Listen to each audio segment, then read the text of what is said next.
Luego dice que permanecían en la comunión unos con otros.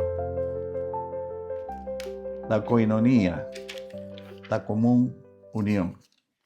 Hermanos, tenemos tantas cosas en común. Tenemos tantas cosas en común. Nuestro Padre, su naturaleza santa, un ministerio de cómo desarrollar esto en nosotros, cómo extender el reino, su palabra, su voluntad. Tenemos tantas cosas en común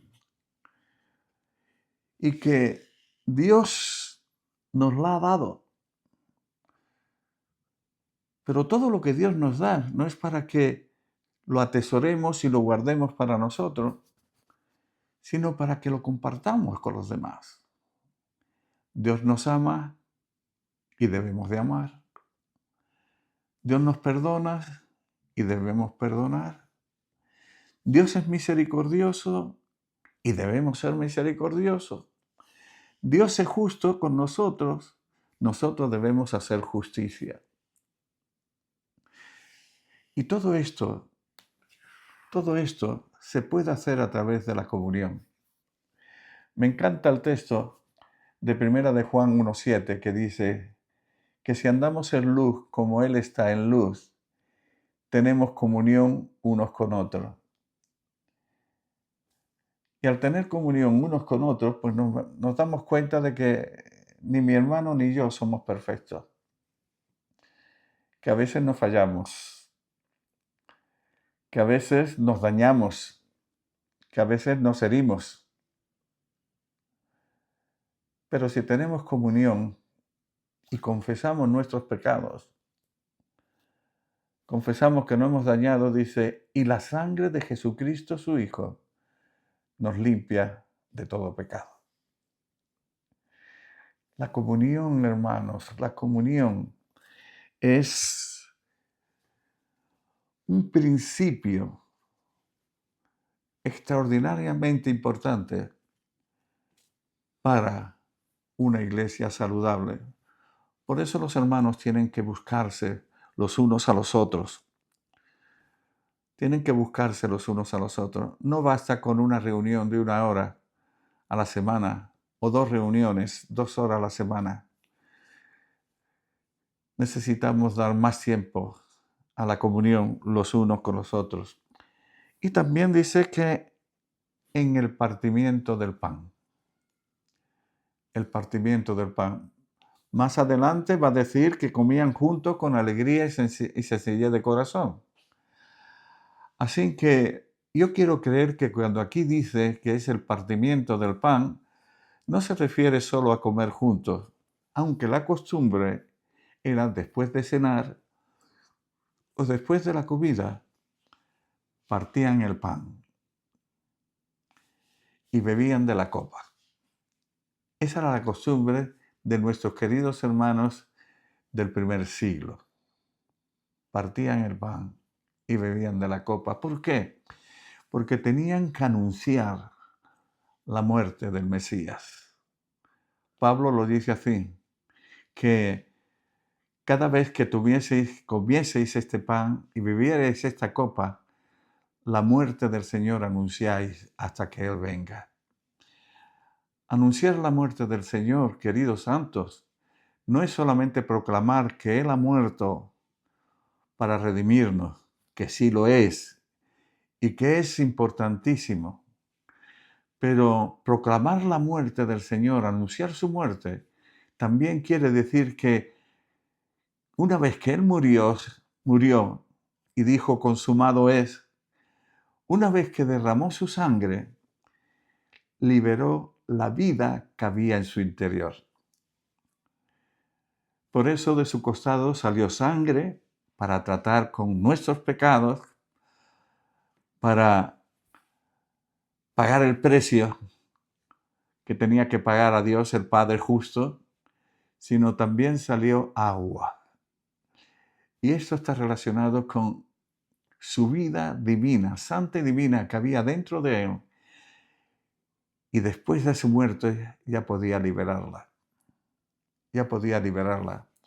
Entonces cuando nos reunimos, queridos santos, a partir del pan, qué bueno es recordar que hemos sido comprados, que hemos sido redimidos, pero que también hemos recibido cada uno de nosotros una parte importantísima de esa vida divina que Dios nos ha dado y que nos los ha dado para que tengamos comunión.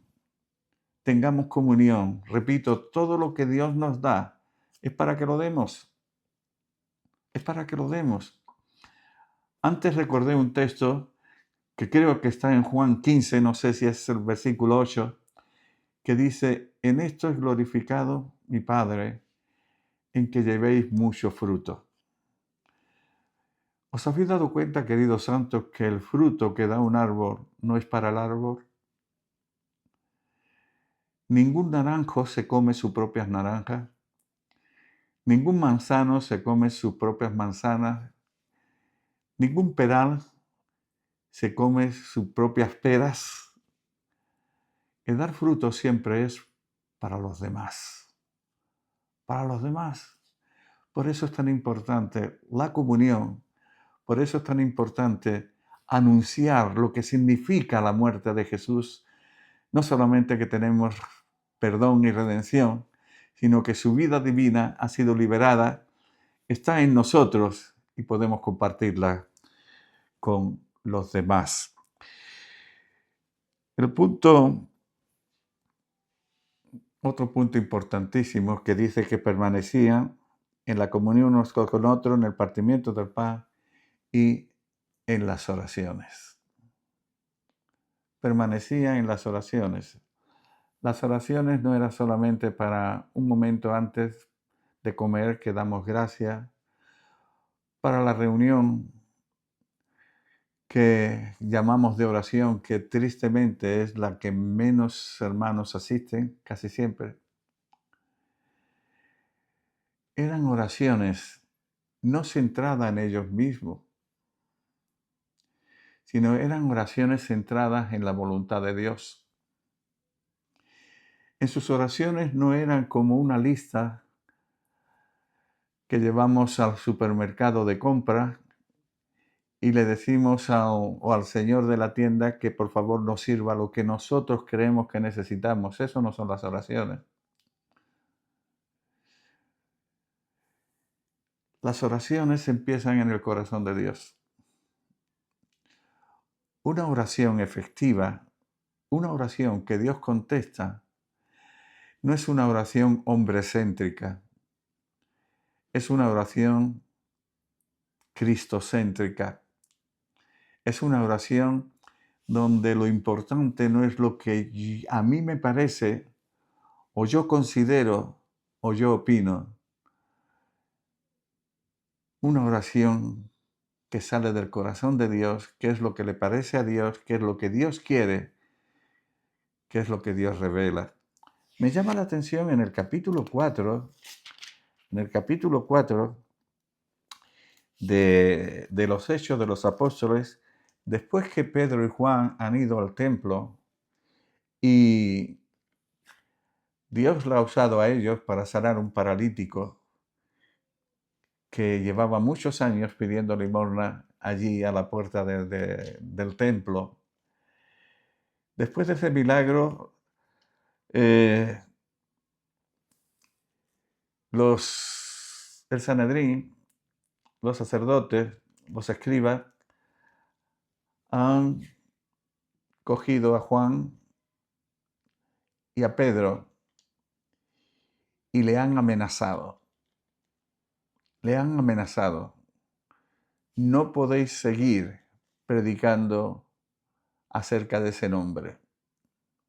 No podéis seguir. Y ya sabéis cuáles son las consecuencias. Las amenazas eran amenazas de muerte. Y ellos lo sabían muy bien. Ellos lo sabían muy bien. Pero cuando, por miedo al pueblo, los sacerdotes, los escribas, el Sanedrín, lo dejan, los ancianos, lo dejan libre.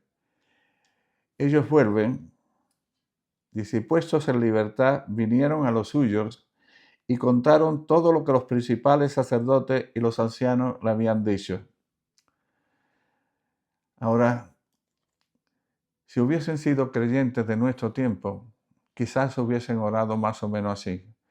¿Ya has visto, Señor, el peligro que corremos? ¿Ya has visto sus amenazas? ¿Ya has visto, Señor, que quieren quitarnos, quieren encarcelarnos, quieren matarnos, quieren quitar todos nuestros bienes? Pero no oraron así. Dice, y ellos habiendo alzaron la voz, unánime la voz a Dios, y dijeron, soberano Señor, tú eres el Dios que hiciste los cielos, el mar y todo lo que en ellos hay. ¿Y qué le pide? Concédenos. Y ahora, Señor, mira sus amenazas y concede a tu siervo que con todo denuedo, las versiones antiguas decía que con todo coraje, hablen tu palabra. Una oración centrada en la voluntad, en la obra, en el plan de Dios. El que sufriesen o no sufriesen para ellos era secundario. Era secundario. Lo importante es que Dios pudiese llevar a cabo su plan. Y oraban así. Por tanto, Dios también contestaba así. Y cuando hubieron orado, el lugar en que estaban congregados tembló. Y todos fueron llenos del Espíritu Santo.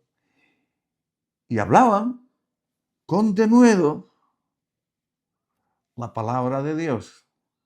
Dios contestó su oración. Ellos habían dicho, concede a tu siervo que con todo denuedo hablen tu palabra. Y Dios los llena de su Espíritu Santo y les concede que con denuedo hablen la palabra de Dios. Luego otro punto también importantísimo, porque la iglesia de Dios al principio era una iglesia tan viva, tan fresca, tan saludable, tan gloriosa, diría yo. Y avanzaba también. Otro de los puntos que tenían todas las cosas en común. Eso quiere decir, hermanos, que unieron sus destinos como pueblo de Dios. Ahora, dice las Escrituras que algunos, no todos, pues vendían sus propiedades, sus casas, y lo traían a los pies de los apóstoles. Seguramente como Bernabé, José, por sobrenombre Bernabé, que significa hijo de consolación, serían levitas como él. Y Dios había dicho a los levitas que ellos no tendrían heredad, una porción de terreno a su nombre puesto. Dios había dicho de que Dios mismo iba a ser su heredad. Dios mismo. Pero cuando el pueblo de Dios era infiel a Dios, cuando el pueblo de Dios daba la espalda a Dios y se iba detrás de otros dioses, los primeros en notarlo eran los levitas, porque ellos vivían del diezmo del pueblo de Dios. Por lo tanto, ellos dejaban de ministrar al pueblo y se dedicaban a sus propias cosas porque tenían familia. El mismo Bernabé, pues por las Escrituras sabemos que tenía un sobrino. Ese sobrino era Juan Marcos, el que escribió el Evangelio de Marcos. Y él fue uno de los primeros en vender como buen levita lo que tenía y ponerlo a los pies de los apóstoles. Ahora, hubo otros que no vendieron e hicieron bien, porque la iglesia dice que se reunía por casas. Si hubiesen vendido sus casas, no podían reunirse en sus casas. Pero aquellos que recibieron en sus corazones la generosidad del ser más generoso que existe, que es Dios, obraron con generosidad. y unieron sus destinos como pueblo de Dios, porque ahora dependían los unos de los otros. Dependían de la generosidad del pueblo de Dios.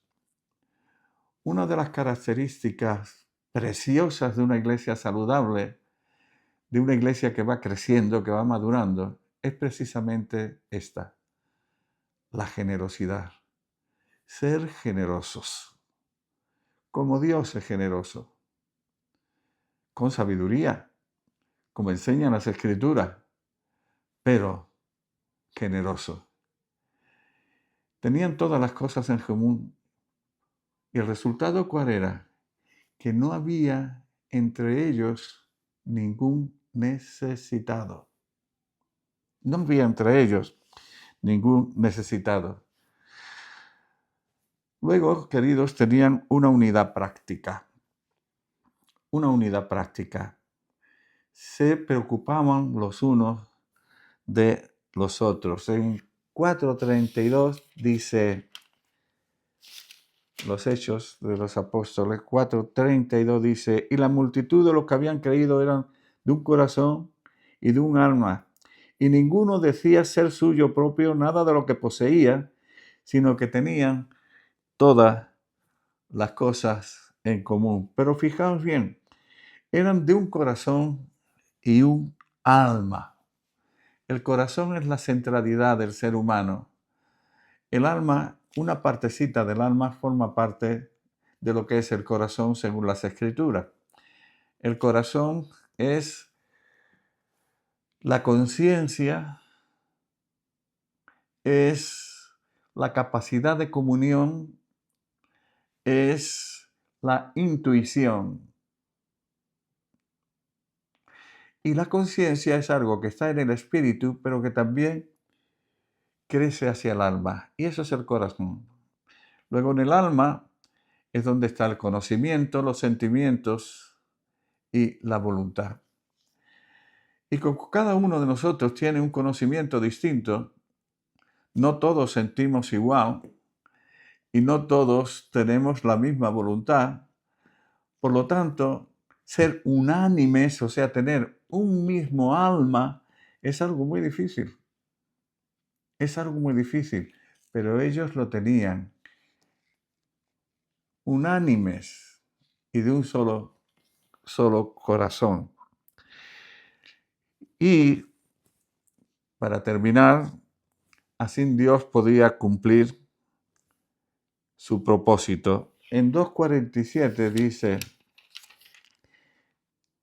alabando a Dios y teniendo favor con todo el pueblo. Y el Señor añadía cada día a la iglesia los que habían de ser salvos. Ellos se ocupaban en vivir estos 8 puntos que he dado anteriormente, estos 8 principios. Ellos se ocupaban en vivir eso. Y Dios se ocupaba de ellos y se ocupaba de darle el crecimiento. Alabando a Dios. En Efesios capítulo 1 se habla de la obra del Hijo, la obra del Padre y la obra del Espíritu. Y cuando se habla de la obra del Padre, dice que es para alabanza de su gloria. Cuando se habla de la obra del Hijo, dice que es para alabanza de su gloria. Y cuando se habla de la obra del Espíritu Santo, dice que es para alabanza de su gloria. El pueblo de Dios tiene que alabar, y alabar es hacer brillar. El sentido que tienen las Escrituras es ensalzar, hacer brillar. Un pueblo de Dios saludable, una iglesia saludable, hace brillar el nombre de Dios y su obra. La alabanza en la iglesia debe ocupar, y en la vida de cada creyente, debe ocupar un lugar importantísimo. ¿Cuántas veces Dios ha contestado muchas de nuestras oraciones no porque se lo pedíamos, sino porque le alabábamos? Le alabábamos. Nos ocupábamos más de Él que de nosotros mismos. Y Dios, cumpliendo su palabra, aquellos que buscan primeramente el reino de Dios y su justicia, las demás cosas se le añaden, porque Dios es fiel a su palabra. Dios es fiel a su palabra. Queridos santos, esto lo digo con temor y temblor. El deseo de mi corazón es que te reúnas donde te reúnas. Si es la iglesia del Dios viviente, que es columna y baluarte de la verdad, sea una iglesia saludable y madura, que practica estos 9 principios y por lo tanto el Señor añade cada día a esa iglesia lo que has de ser salvo, porque Él es muy, muy glorificado. Que a Él sea la gloria. Amén.